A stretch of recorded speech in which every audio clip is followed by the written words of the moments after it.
अगर आप हमारे चैनल पर नए हैं तो चैनल को सब्सक्राइब जरूर कर दें। मूवी की शुरुआत में बताया जाता है कि काफी टाइम पहले दो एलियंस के बीच फाइट हुई थी, जिनमें एक एलियन का नाम बेलो और दूसरे का नाम जर्नो था। जर्नो इस फाइट में एक वेपन बनाता है। वो वेपन काफी खतरनाक होता है। उसमें से पावरफुल बॉल्स निकलती थी। वो बॉल्स एक प्लेनेट को डिस्ट्रॉय कर सकती थी, लेकिन यहाँ पर जर्नो की शिप मून से टकरा जाती है, जिसकी वजह से मून यानी चांद डिस्ट्रॉय हो जाता है और जर्नो और उसकी शिप अर्थ पर आ जाते हैं। शिप की वजह से पृथ्वी पर बहुत सारी बीमारियों ने अटैक कर दिया था। साथ ही साथ वह पृथ्वी का वातावरण भी चेंज हो गया। इन सबको देखते हुए बेलो ने जर्नो को पृथ्वी के अंदर ही कैद कर दिया, लेकिन जर्नो के वेपन्स में ऐसी पावर थी जिन्हें वो कैद नहीं कर सकता और न ही कंट्रोल कर सकता। लेकिन इंसानों को इस के बारे में कुछ नहीं पता था। वो इन बॉल्स को डीएक्टिवेट करने को गेम समझते थे। इसी गेम का नाम कॉस्मो बॉल था। आगे सीन चेंज होता है और हमें 2071 का टाइम दिखाया जाता है। यहाँ पर हम एक लड़के को देखते हैं जिसका नाम एंटोन होता है। तभी उसके ऊपर एक लैंप गिरता है, लेकिन वो उससे बच जाता है। साथ ही पता चलता है कि ये लैंप जर्नो की बेटी आन्या ने गिराया है।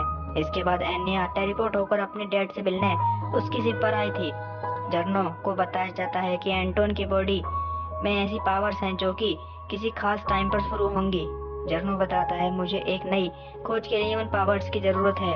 इसलिए जर्नो आन्या से एंटोन को मारने को कहता है। यहाँ पर जर्नो अब भी एनर्जी बॉल्स को छोड़ रहा होता है, जिससे इंसान और एलियंस खेल ही रहे होते हैं। साथ ही इसे केवल एक गेम समझकर एंजॉय करते हैं। आगे सीन में हम देखते हैं कि एंटोन एक जॉब के लिए किसी लेडी से मिलने जाता है। वो लेडी उस गेम को देखने में बिजी थी। फिर वो लेडी एंटोन को वहां से डांट कर भेज देती है। बेलो को पता चलता है कि जर्नो किसी एक नई चीज की खोज में है, जिसे वो डिस्ट्रॉय करने के लिए जर्नो की शिप पर आ जाते हैं। लेकिन जर्नो और अपने पेंशन को बचा लेता है। इधर एंटोन जॉब न मिलने की वजह से बहुत परेशान था, क्योंकि उसकी मदर की हालत बहुत ज्यादा खराब थी और उसके पास दवाई के लिए पैसे भी नहीं थे।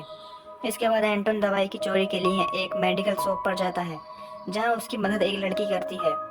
तभी वहाँ पुलिस भी आ जाती है, जिसे देखकर वो दोनों वहाँ से भागने लगते हैं। भागते भागते एक कार एंटोन को हिट कर देती है।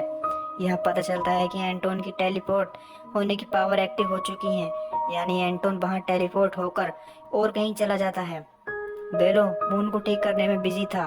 तभी उसे पता चलता है कि किसी ऐसे इंसान ने टेलीपोर्ट किया है जिसके बारे में उसे नहीं पता। दूसरी जगह टेलीपोर्ट होकर एंटोन उसी लड़की से मिलता है जिसने उसकी चोरी में हेल्प की थी।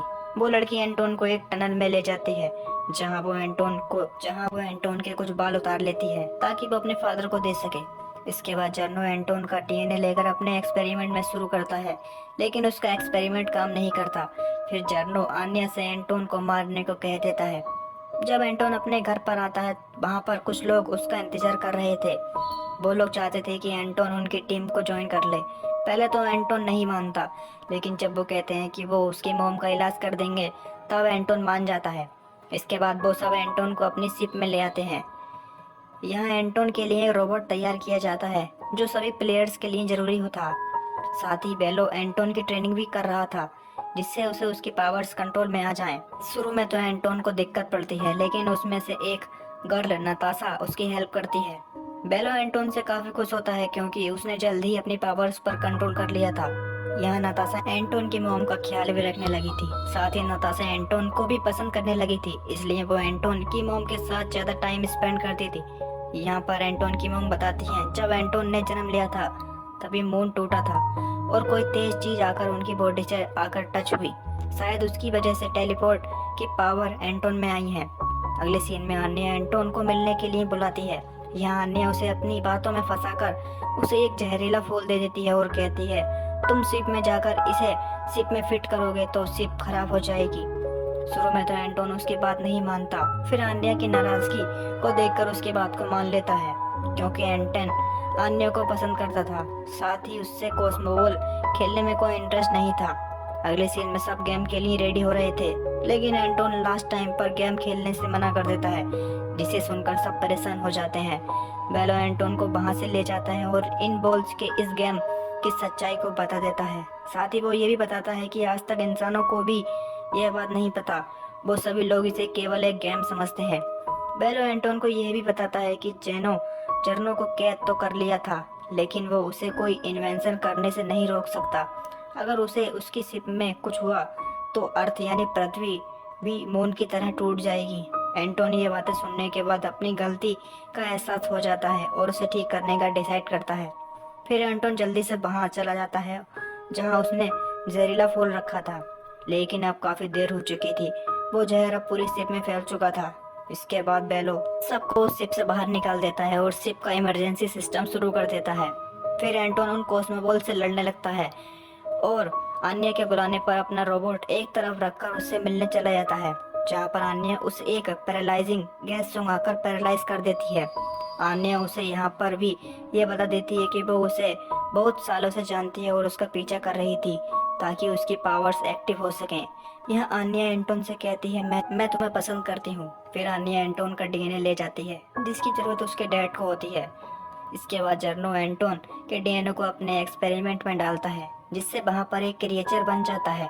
जर्नो उस क्रिएचर को अपने माइंड से कंट्रोल करने लगता है। इधर एंटोन अभी तक बेहोश पड़ा था। फिर उसका रोबोट बेलो को लेकर वहाँ आ जाता है जहाँ पर जर्नो बेलो को एक वीडियो के जरिए धमकी दे रहा था कि वो पूरी दुनिया को तबाह कर देगा। यहाँ पर पता चलता है कि जर्नो को भी बेलो ने ही बनाया था। आगे देखते हैं कि जर्नो को बनाया हुआ क्रिएचर पूरी सिटी में तबाही मचा रहा था। फिर वो क्रिएचर जर्नो के ऑर्डर पर ऊपर आसमान में जाने लगता है। यहाँ पर बेलो पूरी दुनिया के सामने अपनी गलती मानता है और कहता है कि कॉस्मोबॉल एक गेम नहीं बल्कि एक जंग है पृथ्वी को बचाने की। जंग में फिर बेलो अपनी शिप को स्पेस में ले जाता है। नताशा को भी बेलो की बातों पर यकीन नहीं हो रहा था। वो फिर से बेलो से पूछती है कि आपने ही जर्नो को बनाया था, जिस पर बेलो उसे सब कुछ बता देता है कि उसने जर्नो को अपनी हेल्प के लिए बनाया था, लेकिन बनाते वक्त उसने एक गलती कर दी जो कि यह थी कि उसने जर्नो के अंदर इमोशन डाल दिए और वो इमोशन गलत पावर के में बदल गए, जिसकी वजह से जर्नो एक डेविल बन गया। फिर हम उसी क्रिएचर को देखते हैं जिसके अंदर से जर्नो अपनी एनर्जी बॉल्स छोड़ रहा था पृथ्वी की तरफ। सभी प्लेयर्स उन बॉल्स को डीएक्टिवेट करने की कोशिश कर रहे थे, जिसकी वजह से सिटी में काफी तबाही हो रही थी। फिर सब शिप में मिलकर उस क्रिएचर को रोकने की कोशिश करते हैं, लेकिन वो क्रिएचर उन सब शिप को तबाह कर देता है। एंटोन अपने रोबोट से माफी मांगता है और एंटोन बिना अपने सूट के लोगों की मदद करने लगता है। इससे भी इस बॉल्स को हिट करते वक्त एक बॉल्स एंटोन को लग जाती है, लेकिन इससे पहले उसे कुछ होता वहाँ पर उसका रोबोट आ जाता है और उसे सूट दे देता है। एंटोन वापस अपने सूट को पाकर खुश होता है और उन बॉल्स को डीएक्टिवेट करने लगता है। इधर बेलो अपनी असली रूप यानी एलियन के रूप में आ जाता है। फिर वो नताशा के साथ मिलकर टेलीपोर्ट होकर जर्नो की शिप पर आ जाता है। यहाँ उनमें फाइट शुरू हो जाती है। बेलो जर्नो को मारने लगता है और नताशा अन्य को संभालने लगती है। यहाँ बेलो अपने पावर्स का यूज करके जर्नो की मशीन को फ्रीज कर रहा था, जिसके लिए जर्नो उसे रोक रहा था। फिर बेलो जर्नो को अपनी फ्रीजिंग बॉल से फ्रीज कर देता है। दूसरी तरफ आन्या नताशा का रूप लेकर बेलो का ध्यान भटकाने की कोशिश करती है। वो बेलो को वही गैस सुंघाकर पैरालाइज कर देती है, जिससे आन्या अपने फादर को बचा लेती है। इससे पहले जर्नो बेलो को मारता वहाँ पर एंटोन आ जाता है।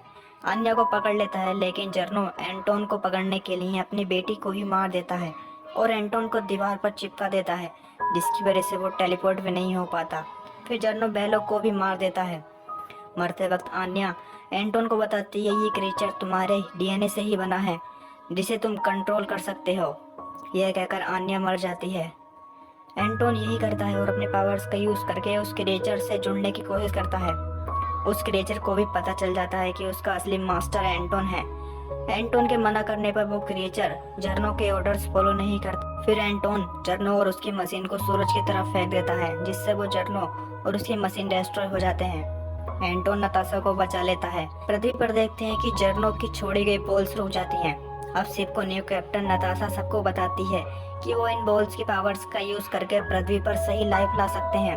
इसके बाद हम देखते हैं कि एंटोन कुछ पावर्स और क्रिएचर की मदद से मून को जोड़ने की कोशिश करता है और आखिर में जोड़ ही देता है। मूवी के एंड में दिखाया जाता है कि एंटोन और नताशा एक हैप्पी लाइफ स्पेंड कर रहे थे। इसी हैप्पी एंडिंग के साथ ये मूवी यहीं पर एंड हो जाती है। Thank you for watching.